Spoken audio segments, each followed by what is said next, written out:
Hi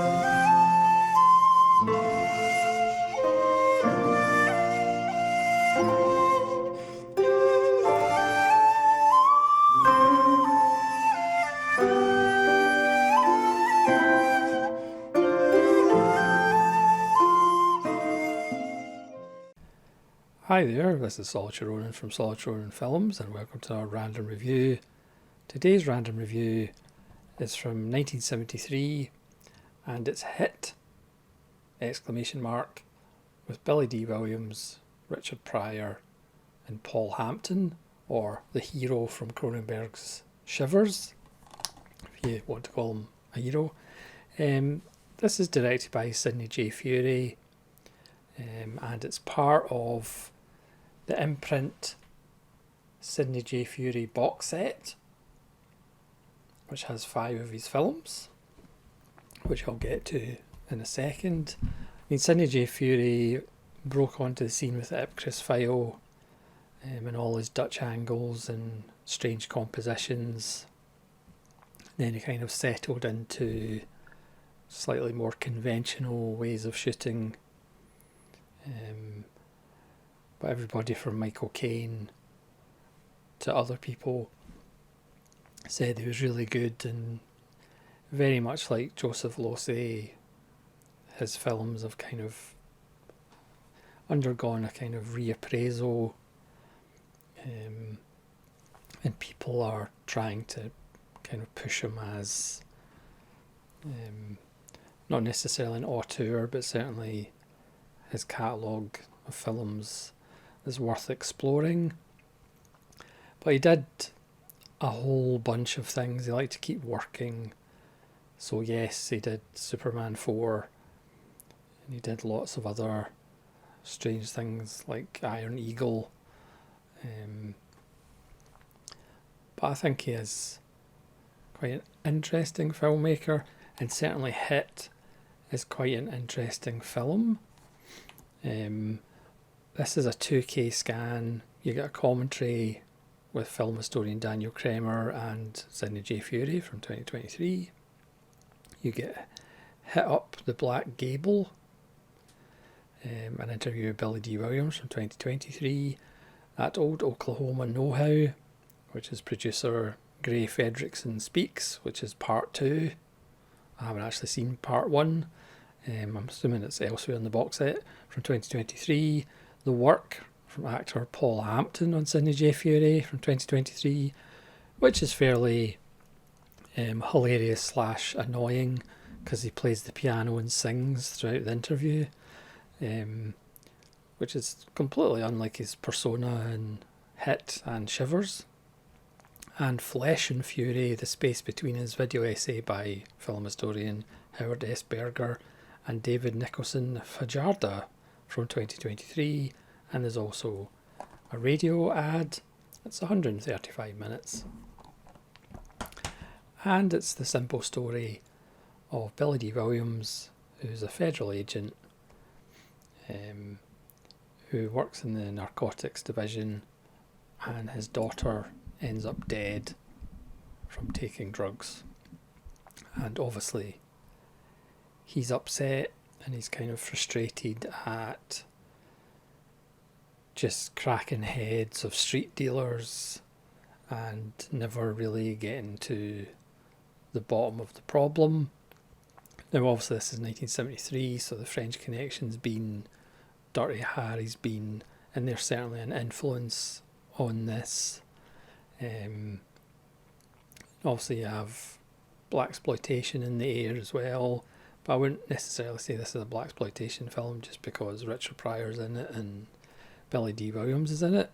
I mean, I've featured Bingo Long, Travelling All-Stars and Motor Kings on the channel with Billy D. Williams and Richard Pryor and James Earl Jones, a wonderful film about the Negro baseball leagues in the States. This is a release by Indicator, which I did a random review of this some time ago, which you should go and check out because it's a fantastic film. And again, watching Hit, you will kind of wonder why Billy D. Williams wasn't bigger. I mean, obviously he was in that little film series called Star Wars. But he's charismatic, he's got a great smile, but in this film he shows his dark side, and a range of emotions, and it's really a great performance. So he decides he's had enough of, going after these street dealers that, if you lock one up, another 10 appear. So he decides to get a ragtag team together and not have an official mission, and go to Marseille and kill 9 people who are much higher up on the totem pole. Obviously his federal bosses do not agree with this, and there's a couple of agents that are trying to stop him. And the first half of the film is him gathering the team together, and then there's a section of training the team, and then we actually see them in France causing all manner of havoc. Now, as you can see on the cover, the team is somewhat of an interesting mix. So we have a police officer who, again, is very frustrated with the system and tends to beat up suspects. I mean, it is 1973 after all.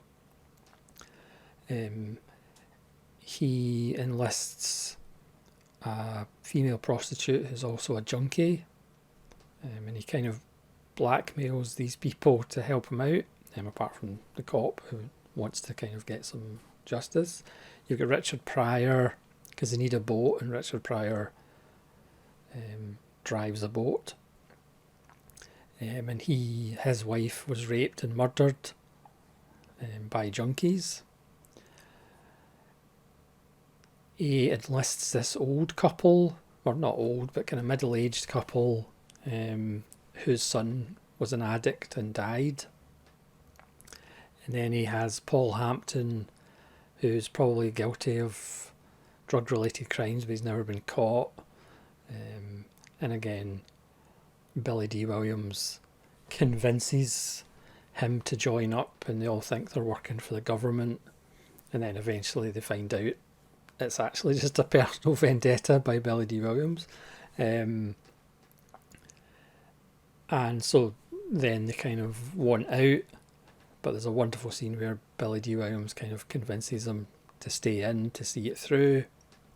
And then we see in Marseille, as I said, the carnage that's caused. But the real interesting thing about it is we never really, they never tell us before it actually happens what the plan is. Because it's like, how's he going to take these 9 people out who are, have security and are fairly, not necessarily untouchable, but they're pretty hard to get, because he's just fed up with the red tape. So he just pretty much gets a bunch of criminals and people on the fringes of society to, let's go to Marseille and kill some drug kingpins. Now, in between all of his recruiting and practicing what they're going to do, Furie intercuts this with, we see the kingpins in France, living at large with meals and fancy clothes and restaurants, and there's really opulence, the buildings that they're in, the places they stay. Some of them have like naked women lying about, others are fairly gluttonous and are stuffing them face. So it's fairly cut and dry. It kind of cuts between, the kind of streets of America being infested with drugs, and these people who have lost family members and people they've loved, including Billy D. Williams. And then it's cut with these people in France who are living off drug addicts' misery. So there's not really any doubt on whose side we are. And yes, for example, the older couple sometimes are played for comedy, and that doesn't quite land. but by the end, you do actually want them to succeed. You do actually want them to get away with it. Obviously, I won't tell you whether they do or not, but you do end up rooting for them. Now, the film is far from perfect. You know, I think out of the Furie films that I've seen, probably the Ipcress File is probably the best one. Again, 135 minutes. It's too long, really. But again, you do spend time with these characters, so it's not, I wouldn't say it's annoyingly too long, but it is kind of too long. But I do like the way that you do spend the time going, what is the plan with all these different personalities? How are they actually going to pull this off? So you don't see it, or you don't realise what it is until you actually see the plan unfold. And as I said, it is quite, I mean, it's ridiculous, but it's quite well done and kind of well planned. And as I say, you're on their side throughout, just because we hear about their lives and the people that they've lost. So even if they are kind of annoying at times, each of them, you are actually on their side. So it's certainly worth a watch. It is really enjoyable. Again, it's great to see Billy D. Williams in another leading role. Again, charismatic guy, and also we get Richard Pryor as well, doing Richard Pryor things. And it's literally the only other film I've seen Paul Hampton in outside Shivers, but he was in Sidney J. Furie's Lady Sings the Blues with Diana Ross. So yeah, Sidney J. Furie, perhaps a director to check out. So as I said, it's part of the Imprint box set, which is numbers 231 to 235. I've only watched one other film in this. Some of the Imprint box sets don't have booklets. This one does. With nice pictures and writing. Because certainly he was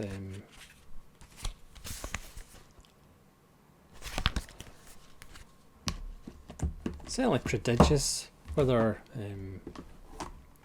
they're great films or not, it remains to be seen. But this one was a lot of fun. This is The Lawyer with Barry Newman. He plays Petrocelli, or Petrocelli as he keeps telling people, and this was the film that ended up leading to the TV show a few years later with Barry Newman. This is really good. Again, 2 hours, perhaps at an hour 50 it might have been tighter, but again, Furie just takes you into the world and you kind of just stew in the world of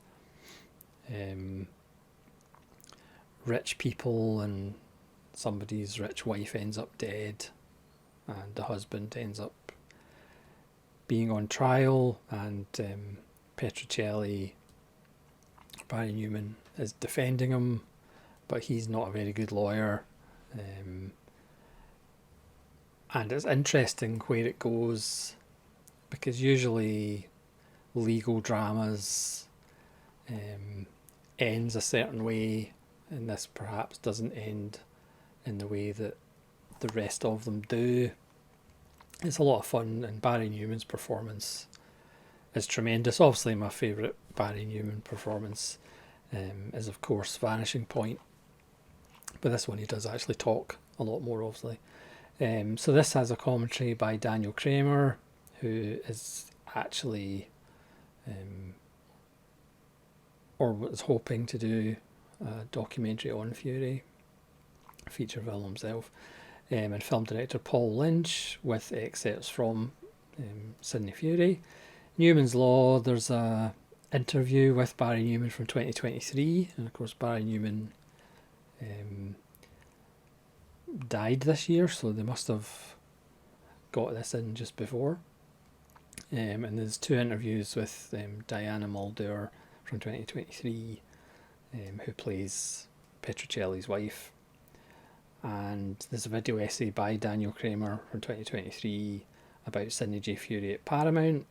And there's actually Angles of Elevation, which is director Joe Dante's appreciation of Sidney J. Furie from 2023. So I'd highly recommend checking this one out as well, because it's a lot of fun and really well done, well acted. And then these are the ones that I haven't watched yet. Robert Redford and that wee guy, Michael J. Pollard, who seemed to be in all the films in the 70s. This is Little Foss and Big Halsey, one of those 70s titles films about professional motorcycling. Again, this has got a commentary with Daniel Kramer and Sidney J. Furie from 2023. And this is that old Oklahoma know-how producer Gray Fredrickson speaks. This is the part 1, that the part 2 is on Hit. Godfathers and Grand Marshals, an open conversation with producer Albert S. Ruddy from 2023. Panning the Fury Scans, a visual archaeology of the man who wouldn't be cropped, featurette from 2023. The World, starring Halsey Knox, Sidney J. Furie, the actor's director, which is a video essay by David Cairns this time. And Trailers from Hell. And there's a Directors Guild of Canada Lifetime Achievement speech by Sidney J. Furie from 2010, because Furie was Canadian rather than American, or North American. And then we have Sheila Levine is Dead and Living in New York, with Jeannie Berlin and Roy Scheider. And this has a 4K scan. This has got a commentary with Daniel Kramer and director Sidney J. Furie from 2023. It's also got a commentary from San Dane from 2023. The Film That Died and Lived, an interview with cinematographer Donald M. Morgan from 2023. Why Can't It Be Doris Day, Sheila Levine from Page to Screen, a video essay by film historian Bill Ackerman from 2023. Sidney J. Furie is Alive and Dreaming of New York, video essay by filmmaker Scout Tafoya from 2023. And A Little Uncomfortable, Furie's 1970s Politics, a video essay by critic filmmaker David Cairns, again from 2023. And then finally we have The Boys in Company C, which Joe Dante says is pretty much Full Metal Jacket, 9 years before Full Metal Jacket. It also has R. Lee Emery as a drill sergeant, strangely enough. And Joe Dante says he actually prefers this to Full Metal Jacket. That's Joe Dante saying that. Obviously, people get upset when people say any film's better than a Kubrick film. But that was Joe Dante that said that, not me. I haven't seen this one yet either. This is a 1080 definition of a 2K scan. This has got a commentary by screenwriter Rick Natkin, producer Andre Morgan, and film historian Daniel Kramer. This has got a commentary by actor Andrew Stevens. Scene Finder General Sidney J. Furie directs The Boys in Company C, which is a featurette from 2023. Forever Fazio, interview with actor Michael Lembeck from 2023. Soldiers, Cowboys and Mavericks, Stan Shaw pays tribute to Sidney J. Furie, 2023. A Song for Private Bisbee, Greg Wasson remembers the days in Company C, from 2023. Full Metal Fury, Kubrick and the Boys in Company C, video essay by film historian filmmaker Daniel Kramer, from 2023, you guessed it. And Fire Up the Carousel, a teaser trailer for the Sidney J. Furie documentary by Daniel Kramer, and it's also the theatrical trailer. So looking forward to the 3 films that I haven't watched yet, but certainly the 2 films I have watched, I would say they are both 4-star films, even though, if I was being honest and I gave halves, Hit might be a 3.5, but I don't do halves. And certainly the way it kind of ties up and the performances, I think I would give it a 4 rather than a 3. But again, interesting box set, an interesting filmmaker that actors certainly loved working with. But again, because his career is so kind of scattershot, and he did lots of different things, he did kind of seem as more of just a journeyman who just liked working rather than, you know, your typical auteur. I mean, he did 2 Iron Eagle films, I believe. But certainly interesting to see these films, and so far they've been really good, and obviously the Ipcress file is absolutely fantastic. So thanks very much for watching this random review that turned into a little bit of an overview of another interesting Imprint box set. And of course they announced that they're releasing volume, well, I don't know whether it does actually have a volume 1 of Sidney J, which I have accidentally pre-ordered because I think I said in another video that I've only got one of the films that's in the set on Blu-ray, so I'm totally justified. Yeah, so thanks very much for watching. Please let me know if you've seen Hit and what you think of it, and hopefully you'll join me again for more random reviews. This is Solitary Ronin from Solitary Ronin Films saying farewell.